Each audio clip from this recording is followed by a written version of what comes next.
Now let's go ahead and create a quote. You can create a fresh quote if you don't have a customer added to your contact list. The address that you've entered previously, enter any description. Item lines. So think of item lines as the inventory management, where you add all of the parts, all the labors, anything that you normally use for your day-to-day business. So it makes it so much easier just to tap and click. You can add some new ones. All you simply do, click on the add, type in any information here, any description, set up a price. Do you want this to be included when you charge taxes, to be taxed or exempt from taxes? So you just have to uncheck this out. Same for product, you can do the same thing. You can set up a quantity that you have so the system will track your inventory and let you know when you run in low. Again, you can assign this to taxed or exempt from taxations. So back to adding the quotes, we can set up an item line here. We can change the quantity. We can even change the pricing per unit. So even though you might have set it up initially at a $375, you can always do this and hand out discount as you wish.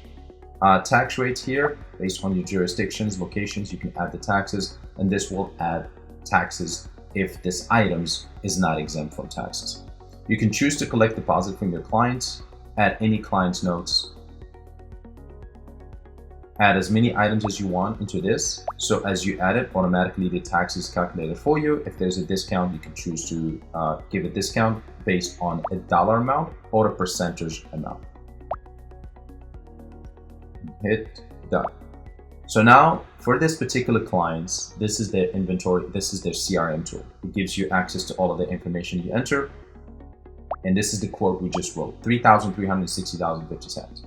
Now, to simply get an approval from a client, if they are there on site, you can actually get them to approve the quotes by simply signing right into your mobile phone. And what the system is going to do right now is going to create a PDF file for you. So if you hit the send and review, because you enter their email address at the beginning, and this is your email address, for example, it assigned the quotes. And if we actually view the quotes, we can see the quote here under the note section. And if we take a look at it, this comes with your branding and your business informations, as well as include the signature of the clients into the actual invoice for them. And that's how you create the quote.